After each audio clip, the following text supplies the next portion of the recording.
Check out the 7th Fall for Dance North Festival from September 11th to October 29th. The festival's collection of original live streams will be presented from Toronto but can be streamed from anywhere. And it includes new works from Guillaume Cote, Azure Barton, Mtutuzile November, and more. Explore the season at ffdnorth.com.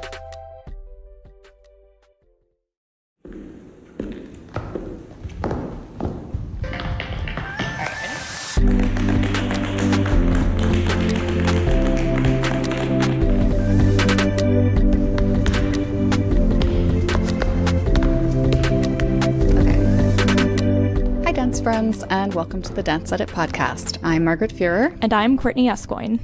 We are editors at Dance Media, and in today's episode, we will discuss dance star and activist Josephine Baker becoming the first Black woman to be buried in France's Panthéon, the country's Tomb of Heroes, which is a many-layered story, actually. We will get into the history-making New Deal for Broadway, which is an industry-wide agreement on comprehensive reform recently released by the advocacy organization Black Theatre United. And we will talk about another history-making moment from a different corner of the dance universe, the first same-sex pairing on Dancing with the Stars, with Dance Moms alum JoJo Siwa partnering with a female pro. So lots to talk about, but before we get into all of that, drum roll, please. I'm not going to provide one because that would be bad audio. Bad audio. Just imagine it. Hypothetical drum roll, please. We have a launch date for the long-awaited Dance Edit Extra. Hooray! Woohoo! The first official episode of our new premium audio interview series will drop this Saturday, September 4th, on Apple Podcasts. And just a quick refresher, the Edit Extra is a subscription-based series that's kind of a companion to this podcast. So every other Saturday, you'll get in-depth interviews with the dance artists who are shaping the headlines that we talk about here. And the first Edit Extra episode features the inimitable James Whiteside. And unsurprisingly, if you know literally anything about James, it is a super good time. You can find more information about the Dance Edit Extra at thedanceedit.com/podcast, or you can go right on ahead and subscribe on Apple Podcasts. Just search for the Dance Edit Extra. It should pop right up. All right, now it's time for our weekly dance headline rundown, which actually covers 2 weeks this time. We're playing a bit of catch up after our mailbag episode last week. So You Think You Can Dance alum Serge Onik passed away at age 33. The dancer, teacher, and choreographer competed on Say You Think in 2014 and later assisted with choreography for Dancing with the Stars, worked with U.S. figure skaters on their routines, and taught ballroom at Broadway Dance Center in New York City. He also appeared as a dancer in The Heights, which released this summer. Just a really shocking, surprising bit of news. I mean, so shocking. And he worked in so many different, as you're saying, so many different corners of the dance world. I think all the headlines were saying, So You Think You Can Dance star. But no, I mean, resident choreographer for the Nick City Dancers, working with figure skaters, as you were talking about. And he was just this beloved teacher. It's profoundly tragic. There are no good segues here, but at least this next headline is good news rather than sad news. Aaliyah Ramirez, the 14-year-old dancer from Indiana who went missing in April, has been located safe in Florida. A huge swath of the dance community rallied around Aaliyah's family when she was reported missing. There were teachers and fellow dancers who were just vigilant about spreading the word across social media, and their campaign actually helped get Ramirez's story featured on NBC's Dateline. Thank goodness. Thank goodness this is the way this story ended, with Aaliyah safe and sound. We still don't really know what happened here, but Ramirez's aunt and grandmother have been arrested in connection to her disappearance.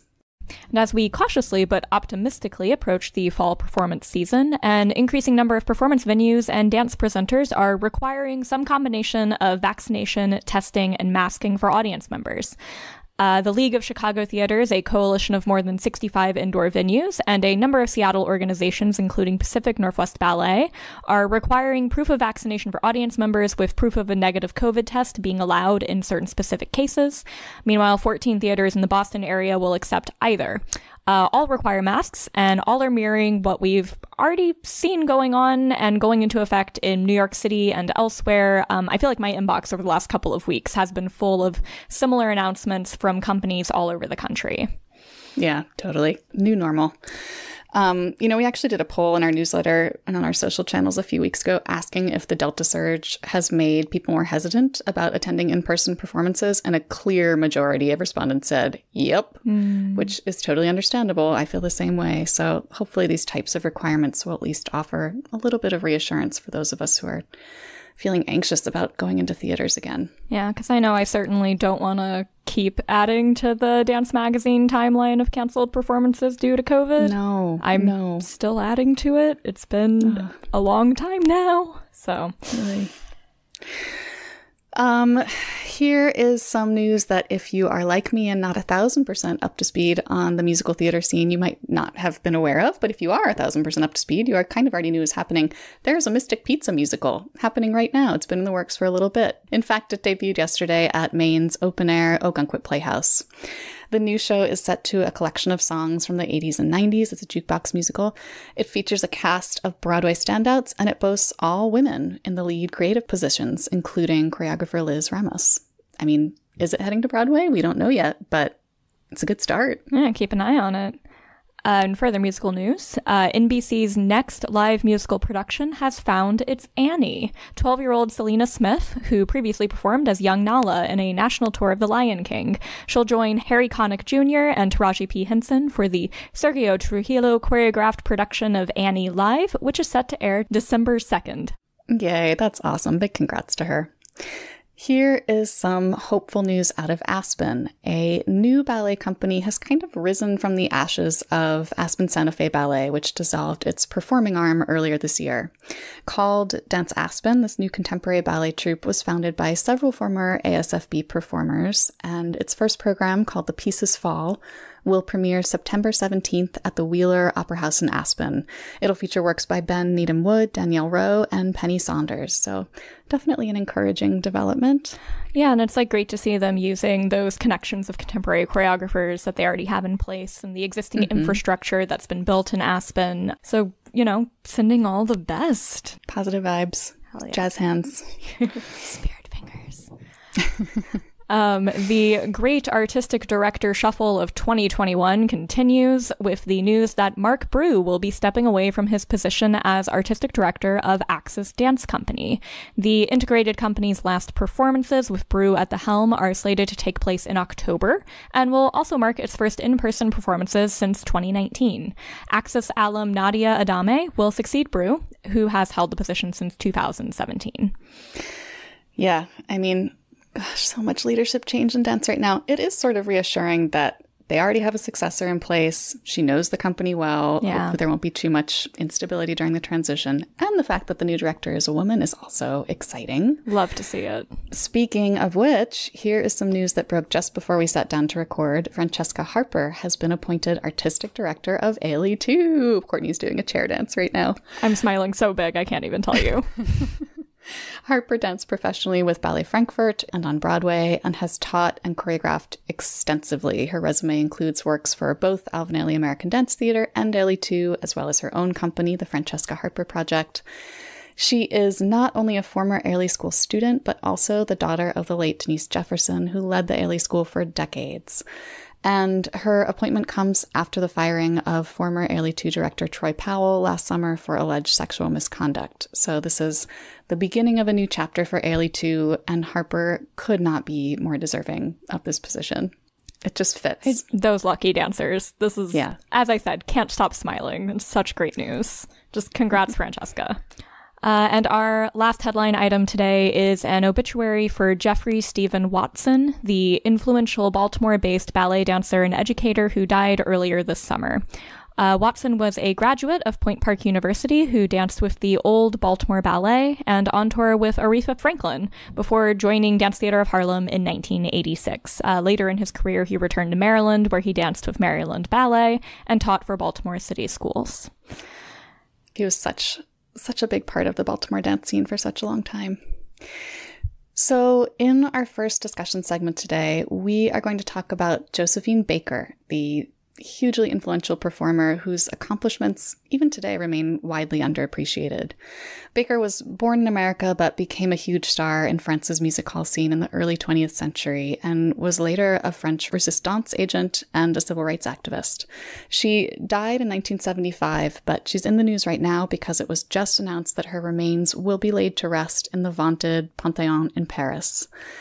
Baker is the first Black woman, the first entertainer, only the fifth woman, period, and one of very few foreign-born figures to receive that honor.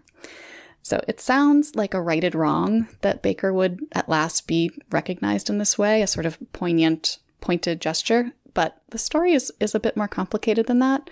And we also just wanted to take this chance to talk more about Baker's life and dancing because, again, they don't often get the spotlight they deserve.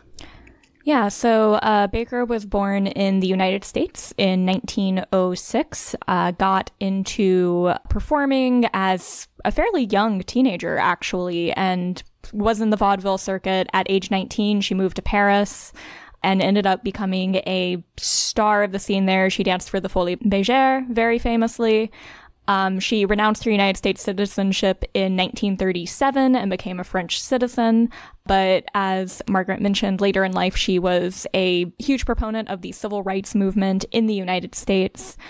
And she was very open about the fact that a huge part of the reason why she relocated and why she remained in France was she felt much more welcomed there as a Black performer and much less discriminated against as a Black woman in France as compared to the United States. And she said as much in interviews that she did pretty much right up until the end of her life in 1975. Now, there is a lot of the thing she tends to be remembered for is the banana dance that she did. And there has been like some criticism over the years of, well, she was just playing into stereotypes of Black performers that were very common in vaudeville at the time. She was just playing into that, which some people look down on. Others make the argument that she did it in a very knowing way, in a way that was kind of pointing out like, hey, this is the stereotype. I'm going to play into it, but you know that I know that this isn't what it should be. So very complicated history and story surrounding her. Yeah, and also a complicated story in terms of this more recent news about her burial at the Panthéon, which, pardon my horrendous French accent throughout this episode, by the way. So why did it take so long for Baker to earn this kind of recognition? And why did it take a campaign led by a white man, because it was the writer Laurent Kupperman who led the campaign, to make it happen? Those are some questions people have been asking, and they tie into a larger conversation about what types of people and what types of work are seen as valuable, quote unquote, by the white European establishment. And that, of course, is analogous to a conversation that's also happening in the United States. So in both of those environments, there's been a long-standing bias against the performing arts, and especially against performers of color, in which their work hasn't been seen as serious, it hasn't been seen as deserving of a high level of respect, despite its often enormous cultural impacts. And it gets even more complicated, too. After the news about Baker broke, some journalists were saying that one of the reasons that she made the cut, so to speak, at the Panthéon is because she was not French-born. So she isn't perceived as a threat to white French standards of beauty and performance. She sort of existed outside of them. And that's perhaps the reason why even people like Marine Le Pen, the extreme far-right politician, was on board with this idea. So while this Panthéon burial is historic, it might not represent sort of a great step forward in racial equity for French people of color, which is also something to think about. Well, and I think there's also like a questioning of, you know, there's like 80 people buried at the Panthéon. So like this is huge news, but I think there is this question of like, okay, this is a way of propping up this like sort of egalitarian ideal that France and particularly Paris likes to hold up of like, well, color doesn't matter, which in a lot of ways is actually a very old-fashioned view to us in the United States. So kind of the idea of like, well, by making this move, it's propping up this ideal that doesn't actually play out in modern French society, particularly for artists. I mean, we've talked a lot about what's been going on at the Paris Opera Ballet over the last couple of years, for example. Yeah. I mean, Josephine Baker deserves all the flowers, so I don't. Neither of us mean to take away from that in any regard. But I guess the hope is that her Pantheon burial sparks further moments of reflection and reevaluation of the way our cultural history is told and who's placed at the center of it and how we assign value to artists and their contributions. And not just in Europe, but of course here too, which is actually not a bad segue into our second segment, which is about another major piece of news concerning the recognition and inclusion of Black performers. That is the recently announced New Deal for Broadway. So after a 5-month summit with a whole bunch of major Broadway leaders, I mean, theater owners, producers, unions, creatives, everybody on all sides, the advocacy organization Black Theater United released this New Deal agreement last week. And it outlines extensive, wide-ranging reforms, some of which can be implemented before Broadway even reopens in a couple of weeks, and some that will be rolled out over the next few years. And the changes address issues of equity, diversity, inclusion, access, and belonging, and they're mostly focused on Black theater professionals in particular, although the idea is that over time, the commitments outlined in the New Deal will lead to greater equity and inclusion for everyone in theater. So let's talk about some of the most noteworthy reforms here. Yeah, so this is a lengthy document that was put out. It's about 18 pages, but it is freely available on the internet, and we super encourage everyone to go check that out. Linked in the show notes. But getting into a bit of a broad overview here, a lot of organizations and folks have signed this, including the owners and operators of all 41 Broadway theaters, the Broadway League, Actors Equity.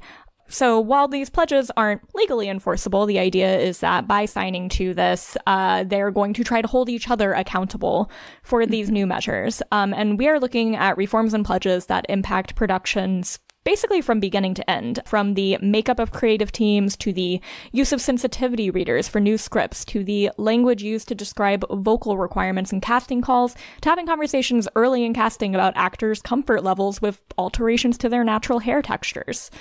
So we are looking at a commitment to never having an all-white creative team on a production, full stop. You know, having racial sensitivity coaches for shows that deal with issues that have racial sensitivities. Mm-hmm. Also, 3 of Broadway's big commercial landlords have committed to renaming their theaters after Black artists, which is, you know, it is symbolic, but that symbol matters because Broadway in and of itself in a lot of ways is just a big symbol as well as big business. Mm-hmm. There's other things like, you know, no more unpaid internships, which we don't even need to get into why the reasons that's super gatekeepery. And just, I mean, there's so much in here. Something that's worth noting, there are a number of different unions that are not currently signed onto this, notably including the Stage Directors and Choreographers Society. Laura Penn, the director of that, said that they were committed to the principles, but they opted not to sign because they felt that its scope was beyond the purview of what they do. I think there's a hope that more unions and more producers and more creatives are going to sign on to this as time passes. Over time, yeah. So that whole list of reforms, it all sounds hopeful and positive and necessary, so necessary.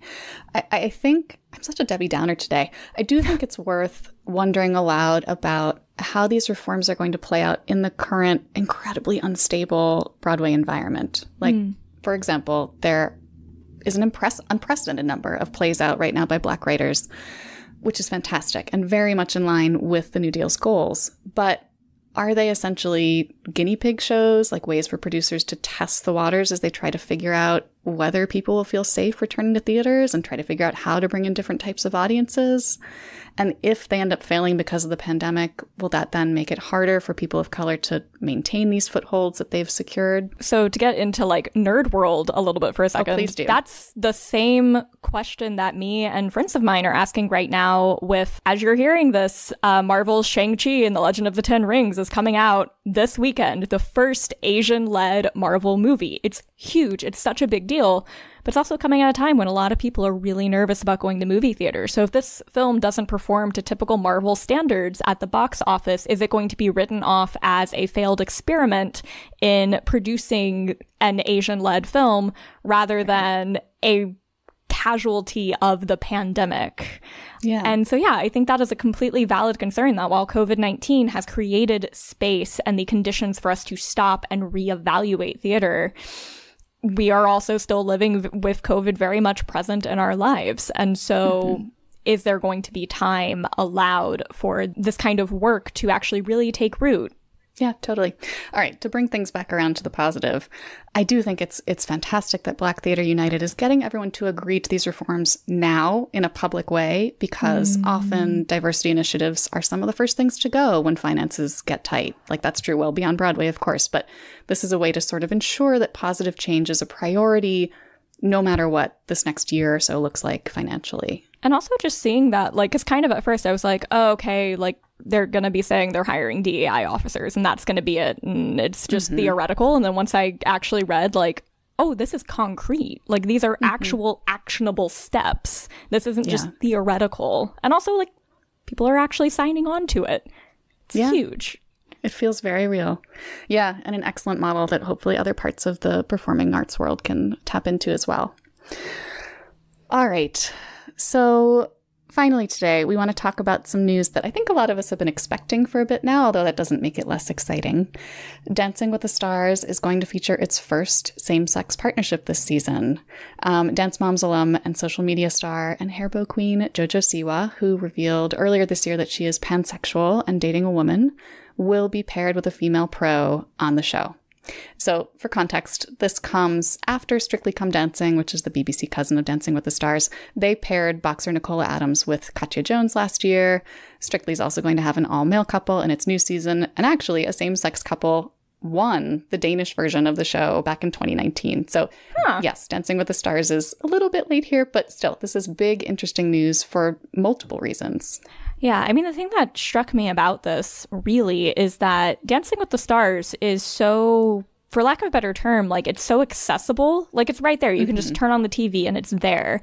And I think it draws viewers from a lot of different places because they draw their stars from so many different arenas. And JoJo has a really strong following and also a really young following.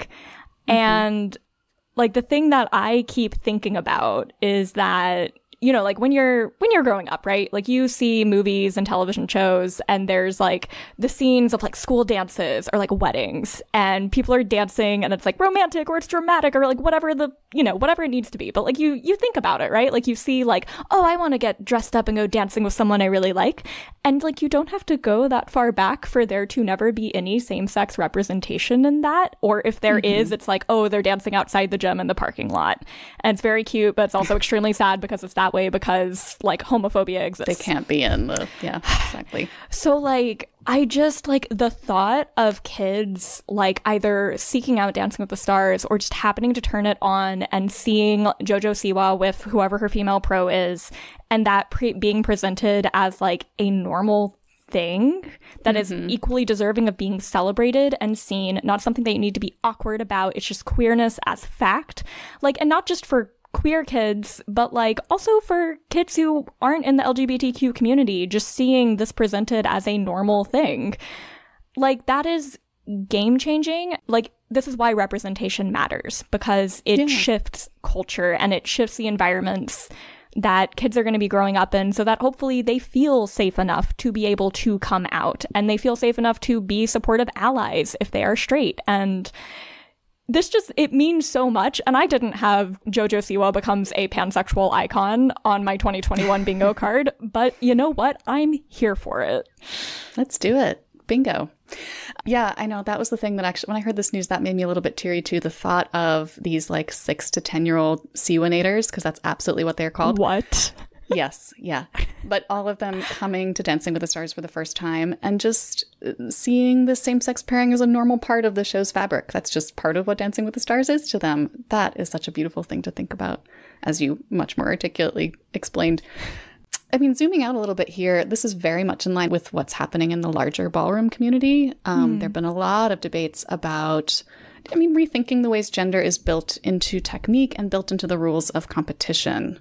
I think it's worth noting that last summer, the National Dance Council of America, which is the official governing council of traditional ballroom dance in the United States, They redefined a ballroom couple not as a man and a woman, but as a leader and a follower, regardless of the sex or gender of the dancer. So this is not like a blip or a publicity stunt. This is a sea change that's happening all across the ballroom community. There's also another conversation happening here about JoJo's prior dance experience and whether or not that gives her an unfair advantage, which I personally find intensely annoying. I don't know about you, Courtney. Yeah, I mean, I don't know about it, because it's also that thing, right? Whenever it's like a figure skater or a gymnast, like those same conversations crop up there as well. Totally. I mean, I don't know. For starters, she does not have any ballroom training, which is kind of a big part of the equation there. But she's far from the, as you said, she's far from the first Dancing with the Stars contestant to have a dance or dance adjacent background. And if you look at how those contestants have fared in the past, they didn't all kill it. Like Heather Morris, who has a much more extensive dance resume than JoJo does, she only made it a few weeks on the show. So anyway, okay, enough with that mini rant. I think JoJo actually only found out who her partner was on Tuesday of this week, and we audience members are not going to find out until the show's premiere on September 20th. But I have to say I'm personally more than a little biased in favor of Dance Magazine's current cover star, Britt Stewart. I had the same thought. I want it to be Britt so badly.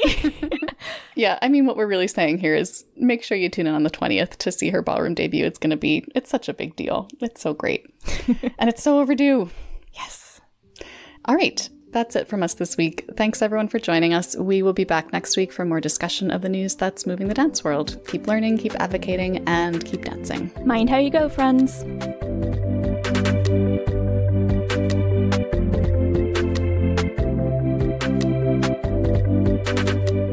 The Dance Edit podcast is a product of Dance Media, publisher of Dance Magazine, Dance Spirit, Point, Dance Teacher, Dance Business Weekly, and the Dance Edit newsletter. Our hosts are Amy Brandt, Courtney Escoyne, Margaret Fuhrer, and Lydia Murray. Our music is by Celestine, with special thanks to Broadway Dance Center for helping us record those footfall sounds. Find out more about the Dance Edit and subscribe to our daily newsletter at thedanceedit.com.